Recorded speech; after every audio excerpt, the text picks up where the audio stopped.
Israelite Bay Drive. We've been out on the point for a little while, an hour or two between the two bays.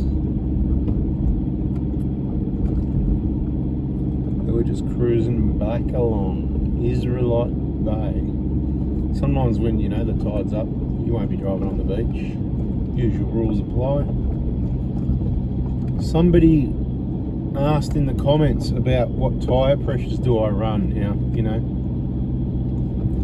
tyre pressures are a bit like opinions, and they're like belly buttons. Everyone's got one, right? So there's a lot of variables to this. Depends on what vehicle, how heavy it's loaded, what sort of tyres you've got. But I'll give you a general rule of thumb that I'll roll with, and the reasons why.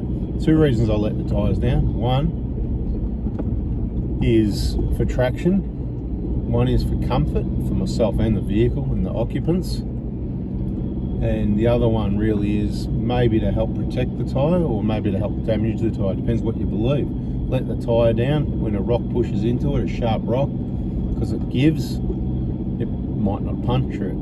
Because you let the tyre down, the sidewalls are laid out a bit, more prone to copping a sharp rock. So does it make it better or worse? I don't know, but I've done a lot of driving and I've never had a puncture on a KO2, and a lot of people, they're the most used tyre of anyone I've ever seen on all the trips we've done, all the people that come along, and all the tyres I see out on trips in the outback, out on the tracks.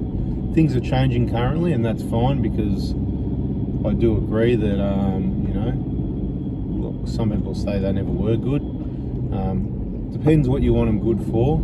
I'm not chasing the best traction on road to go faster and a roundabout in the wet. But this is not about what tyre's good or not. Once again, another factor, what sort of tyres are you running? Are they light truck, are they heavy construction, solid sidewall? So all these variables, but to get you started, the answer is, let's do sand first. Sand can be anything from 8, or it can even go lower. That was meant to shock you a little bit, but not usually 8. The lowest I normally go in sand is 12, was the lowest that I can recall without thinking too hard, and that's what it took for me to reverse up Big Red, the sand dune in the Simpson Desert that everybody has to do 100 k's an hour to get up when they're, you have a look. If you Google on YouTube, reversing up Big Red, you'll probably find the video that someone put up, not my video, of me reversing up Big Red back in about 2013, August, directly before the Birdsville races. A bit of entertainment. Everyone's out there having a bit of fun, People on 14 couldn't get up. I was on 12, you get up easy. And it was just a demonstration of how easy it is when you can just reverse up at 12. So when it comes to sand, the lower it is, the flatter they are. Every PSI makes a difference under about 15. So soft sand, 15 or lower. 15, draw a circle around 15, maybe 16, maybe 18, maybe 14, maybe 13. So it depends what the beach is like. Here you could drive down this beach on about 20. I'm on right now, last time I checked these, they were 15 on the front, 16 on the rear. I think they were a bit warm, but I didn't have a thermometer to know exactly what temperature they were. So they could be 13, 14 cold, somewhere around there. If you're on Fraser Island and the beach is rock hard packed, you don't even need to let your tyres down, but you'd let them down to about 25. 25 is a good number on Fraser on the main beach.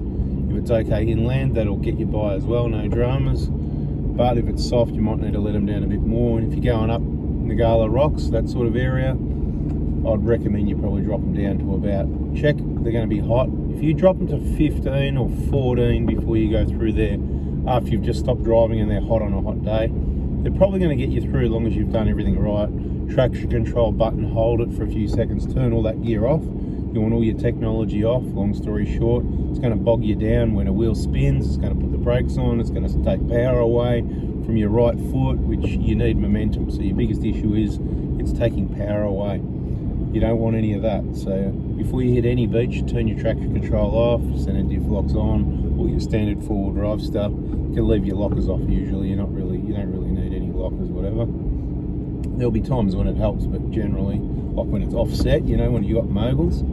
So that covers sand. Mud, I don't do mud equals money. At the end of the day, mud's the same story. The more you let it down, the flatter it's going to be, the more traction you've got. Very similar to the sand story, so I won't go on about it. You could easily let them down to 10 to really bag them out and get some grip. But look, normal off-roading depends, again, the vehicle. It's a hard answer. 20 to 25, 28, 30, you know, touring the, so no more than 30 and no less than 20. There you go. But then again, if it's really rough and it's a bit damp and it's steep and I want to have traction, I've been in the high country, I've gone down to 15. I've been down to 12 on some steep stuff that wasn't that rough. I had a tiny bit of water on it and I couldn't get any traction. I was sliding backwards at 4,000 RPM, low range fourth gear. You know, we're going up, hang on, no, we're going down, and not that steep, plenty of rock in it. It's not like it's raining, just some drizzle, just enough to wet it. And it's a known, I might as well just tell you, it's Messmate Spur, right? So if people want to have some fun and you watch this video, you go to Messmate Spur, but I recommend you don't go there in the wet unless you want to have a bit too much fun, because I had mud tyres, 12 PSI, front and rear locked, and there's no way you get up that track that isn't even that steep. It isn't muddy, it's just rock, bit of, you know, bit greasy type thing. It's kind of renowned for it. Take some snow chains or something if you want to get up that when it's a bit damp. So there's lots of variables is my point. Anyway, short video, tyre pressures. I don't know if that answers your question. What else? What other conditions have we got? Sand, mud, you know, outback travelling, you know, it depends how heavy the car is. I'll typically be mid to high 20s in the rear if the track's pretty smooth, and maybe low to mid 20s at the front of the vehicle. It's lighter at the front, there's more weight at the rear, so you know, you gotta look at the tyres, see how much they're bagging out, feel what the comfort's like, depends on track conditions. If it's rough, I might let it down a bit more. The lower they are, the slower you gotta go. Rule of thumb, maybe whatever your tyre pressure is, times 3, times 4 max is your speed limit. Just a very, again, like so many variables. But I hope you get the picture, I hope that helps. That's for the person, whoever it was, I can't remember the name, that asked about tyre pressures. Consider things like in the Hilux, I'll go, it's a bit light at the back, so I'll let them down a bit more. Again, you've got to look at the tyres and go, well, you know, they can do with a bit more, but then you can look at some tyres that are softer in the sidewall and go, well, they're bagged out enough. I don't want to, you know, risk sidewall damage any more than I already am with that. So this trip so far, 430 odd kilometers on these low pressures, no issues with punches on this vehicle.